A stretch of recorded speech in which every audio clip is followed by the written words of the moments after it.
فتوا رضیہ میں اعلی حضرت نے لکھا ہے، اکثر وہ قصے کہانیاں جو محرم الحرام کے موقع سے بیان کیے جاتے ہیں وہ سب کے موضوع من گھڑت ہے، اس سے بچنا چاہیے سننے سے۔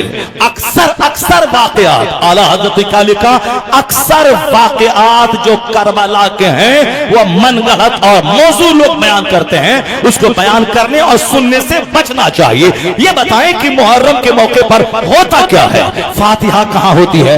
امام حسین کی عظمت پہ خطاب کہاں ہوتا ہے؟ یہاں 90% باتیں جو ہو رہی ہیں کیا ہو رہی ہیں؟ فرضی کربلا، فرضی امام باڑہ، علم، شدے، نشان، تعزیہ، دلدل، ناچنا، گانا، ڈی جے، ڈھول، باجا اور تو بے پردہ گھومنا، یہ سب کیا ہو رہا ہے؟ یہ سب ساری خرافات جو 90%، جس میں صرف 10% اچھی باتیں ہو رہی ہیں، 90% یہ خرافات ہو رہے ہیں۔ حضرت امام حسن رضی اللہ تعالیٰ عنہ خلیفہ بنے، امیر معاویہ رضی اللہ تعالیٰ عنہ وہاں سے آئے۔ اب وہاں پہ امام حسن اگر چاہتے تو 40,000 عرب آپ کے ساتھ تھے، امیر معاویہ سے لڑ جاتے، کہتے کہ نہیں میں بادشاہ رہوں گا، میرا نانا ساری کائنات کا بادشاہ، میرا باپ رہا خلیفہ، باپ کے بعد میں بنوں گا بادشاہ، بادشاہت خلافت میرا حق ہے۔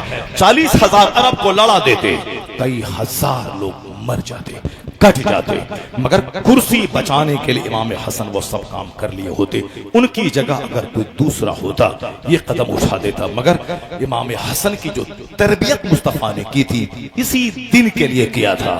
حضور نے کہا تھا ان ابنی ھذا سید لعل اللہ ان یصلح بہ بین فئتین من المسلمین۔ حضور نے کہا تھا یہ میرا بیٹا حسن یعنی میری بیٹی کا بیٹا حسن، محبت پیار سے لوگ ناتی کو اپنا بیٹا کہتے ہیں۔ حضور کہتے تھے یہ میرا بیٹا حسن سردار ہے، یہ سردار ہے، اس کے ذریعے اللہ دو گروہ میں صلح پیدا کر دے گا۔ امام حسن آگے بڑھے، سماج میں دو گروہ دونوں آپس میں ایٹھنے والا، ضد پہ اڑا رہنے والا، کبھی صلح پیدا نہیں ہوگی، ایک کو پہل کرنا ہوگا، ایک کو آگے بڑھنا ہوگا۔ امام حسن نے وہ سینہ چوڑا دکھلایا اور امیر معاویہ سے کہا میں کٹنے نہیں دوں گا، میں لوگ لاکھوں کو ذبح ہونے نہیں دوں گا، اپنے انداز سے بتایا میں مسلمانوں کو کٹنے نہیں دوں گا۔ آپ آئے ہیں ٹھیک ہے، 3 شرطوں کے ساتھ امام حسن نے خلافت امیر معاویہ کے حوالے کر دیا۔ گردن کٹانا آسان ہے، کرسی کی قربانی یہ مشکل ہے۔ دنیا میں لوگ گردن کٹا دیتے ہیں، بس ستہ نہیں چھوڑتے ہیں، کرسی نہیں چھوڑتے ہیں، مگر امام حسن وہ نواسا ہے مصطفیٰ کا جس نے گردن بھی کٹائی ہے اور کرسی کی قربانی بھی کی ہے۔ یہ ستہ کی قربانی اتنی بڑی قربانی ہے کہ جو اہل فکر ہے وہ جانتے ہیں امام حسن نے بہت بڑا بلیدان، بہت بڑی قربانی دے دی۔ امیر 40,000 عرب ان کی طرف سے لڑنے کو تیار ہے، مگر مسلمانوں میں خون ریز جنگ سے بچانے کے لیے ایک زاہد اور درویش کی طرح، مستغنی و بے نیاز کی طرح امام حسن نے شریعت اور سنت پر عمل کرتے ہوئے خلافت امیر معاویہ کو دے دی، مدینہ چلے گئے۔ اب ایک بات قابل غور ہے، یہاں مطلب کیا ہے، جب کبھی اس طرح کی نوبت آ جائے کہ دنیا کو اختیار کریں یا آخرت کو، ایسے وقت میں امام حسین اور اہل بیت اطہار نے اپنے عمل سے بتا دیا کہ دنیا کو تیاگ دینا ہے، آخرت کو بچا لینا ہے۔ جہاں ایمان اور کفر کی جنگ ہو، ہزار دنیا کا نقصان ہو، سارا نقصان بندہ اٹھا لے مگر اپنے ایمان کا سودا نہیں کرے۔ میری بچی گھٹی میں گرہ باندھ کے رکھ لے، یہ دنیا کا عیش، دنیا کا آرام، دنیا کا حسن، دنیا کی دولت سب پروفیشنل اور عارضی اور وقتی ہے، آج ہے کل ختم، بس صرف جذبات پہ کنٹرول۔ ایمان جو لڑکی مرتد بن گئی، مرنے کے بعد اب تو کوئی بخشش کا ذریعہ نہیں ہے، اب تو صدا کھربوں اربوں مہاسنکھوں صدا کے لیے آگ میں جل گئی۔ ایک آدمی بد عمل ہے، بے نمازی ہے، روزے دار ہے، مگر ایمان ہے، مسلمان ہے، نماز کو فرض سمجھتا ہے، نہیں پڑھتا ہے، 1,00,000 سال، 1 کروڑ سال، 1 مہینہ، 1 دن، جتنا بھی عذاب جہنم ہو، اللہ تعالیٰ ایک نہ ایک دن فضل فرما کے ان کے ایمان کی وجہ سے ان کو معاف کرے گا، جنت جانے کا ایک سہارا ہے۔ لیکن جو کفر کی حالت میں مرا اس کے لیے تو کچھ نہیں ہے۔ 50 کھرب قرآن کریم ختم کر دیں، 50 کروڑ سونا کا پہاڑ خیرات ان کی طرف سے کر دیں، ایک ذرہ کا ثواب اس کو نہیں ملے گا۔ جو لڑکی نے ایسا قدم اٹھایا اور جس کے 50 ٹکڑے کر کے کتوں کو کھلا دیا گیا۔ ابھی مدھیہ پردیش کی کہانی ہے نا، مسلمان کی ایک بیٹی کالج میں پڑھ رہی تھی، دوسرے غیر مسلم سے پیار ہو گیا، پیار ہونے کے بعد ان کے پاس چلی گئی، پھر اس نے 2-4 مہینہ اس کے جسم سے کو نچوڑنے اور اس کی عزت سے کھلواڑ کرنے کے بعد اتنے ٹکڑے کر ڈالے کہ سارے کا گوشت قیمہ بنا بنا کے کتوں کو کھلا دیا۔ 1 مہینے کے بعد آج پولیس کو پتا چلا ایسا ہوا ہے۔ روزانہ اس طرح کے کیس آ رہے ہیں۔ اب کیا ہے، تھوڑا سا صبر کر لے، تھوڑے سے سینے پہ صبر کا پتھر رکھ لے۔ ایسا نہیں کہ صرف کسی کو دل دینے کے لیے میں پیدا ہوئی یا میں پیدا ہوا، یہی ایک چھوٹا سا کام ہے دنیا میں۔ ٹھیک ہے، یہ عاشق مل گیا، کل روٹی نہیں ملے گی تو کیا کرے گا، عاشق کا منہ دیکھ کے زندہ رہ جائے گی؟ نہیں، دنیا میں بے شمار غم ہے، یہ ایک معمولی سی بات ہے۔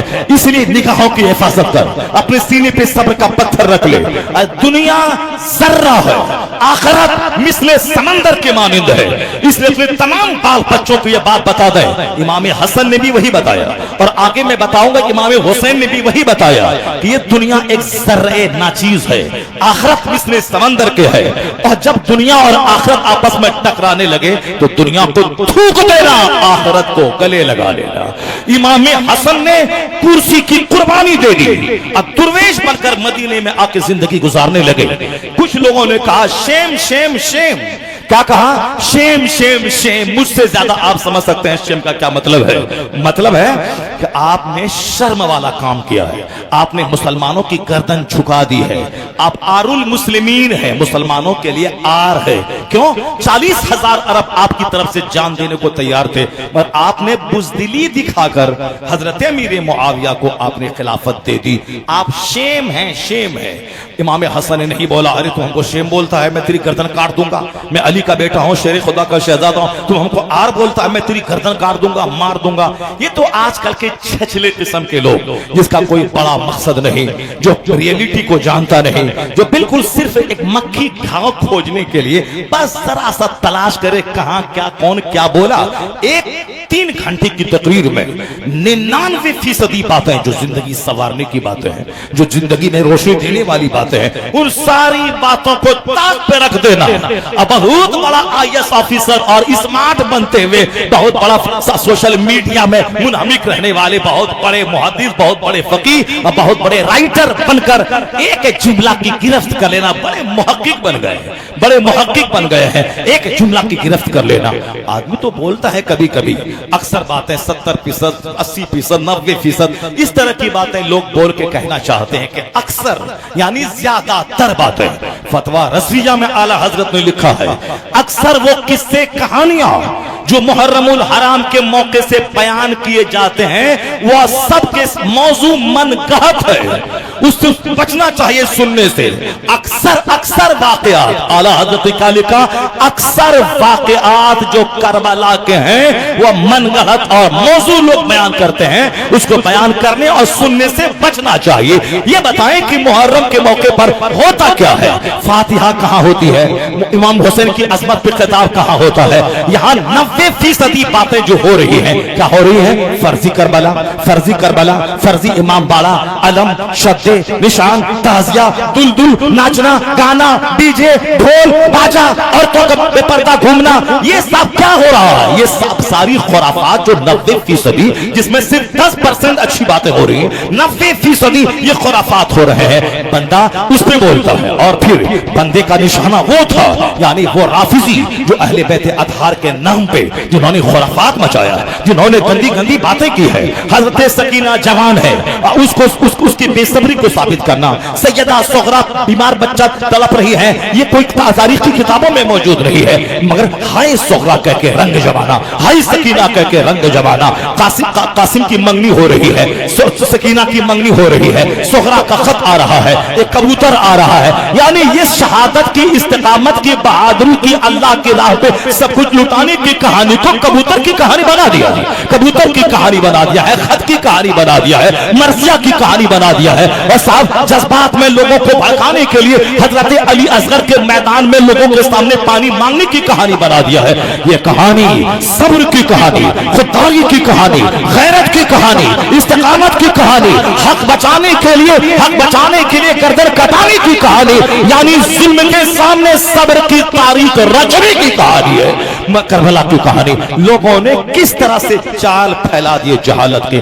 اصل میں میرا مطمع نظر، میرا مقصد تھا ان رافضیوں، ان شیعوں کا جن کی مسجدیں ویران ہیں، جن کے مدرسے اجڑے ہوئے ہیں، جنہیں خانقاہی نظام نہیں ہے، مسجدیں ہیں اذان نہیں ہوتی ہے، وہ نماز کا پتہ نہیں، جبکہ نماز پنجگانوں کے بارے مصطفیٰ نے فرمایا ہے کہ بے نمازی کا حشر فرعون کے ساتھ ہوگا، بے نمازی کا حشر قارون کے ساتھ ہوگا، بے نمازی کا حشر حامان کے ساتھ ہوگا. یہاں نہ نماز کا سسٹم، بس سارا سسٹم ماتم سارا سسٹم ماتم میں، سارا سسٹم سینہ کوبی میں چلا گیا.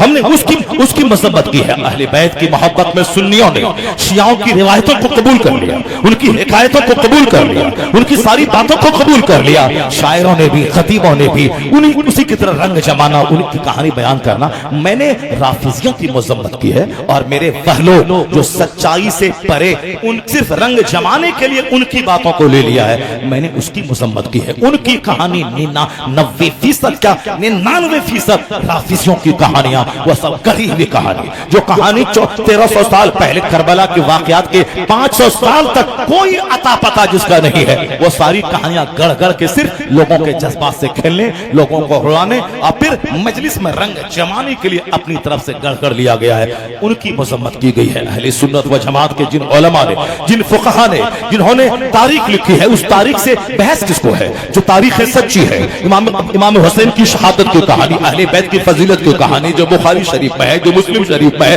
جو مشکات شریف میں ہے، اس سے ساتھ بیر کس کو ہے؟ اس سے اختلاف کس کو ہے؟ حضور نے جو کہہ دیا پتھر کی لکیر ہے. امام عالی مقام کی زندگی پہ 3-3 4-4 گھنٹے تک خطاب کرنے والا، اس کو یہ اہل بیت کا باقی کہہ رہا ہے. کیا اہل بیت کا کیا مطلب ہے؟ ڈھول بجانا. اہل بیت کی محبت کا کیا مطلب ہے؟ تو دل کا تازیہ بنانا. اہل بیت سے محبت کا کیا مطلب ہے؟ جھڑنی گانا. اہل بیت کا کیا مطلب ہے محبت کا؟ ٹوپی پہن کے، پگڑی پہن کے ساتھ جاہلوں کے ساتھ لاٹھی کھیلنا. یہ اہل بیت اطہار کی محبت کا مطلب ہے. محبت اہل بیت کا مطلب ہے ان کے نقش قدم کی پیروی کرنا، ان کے نقش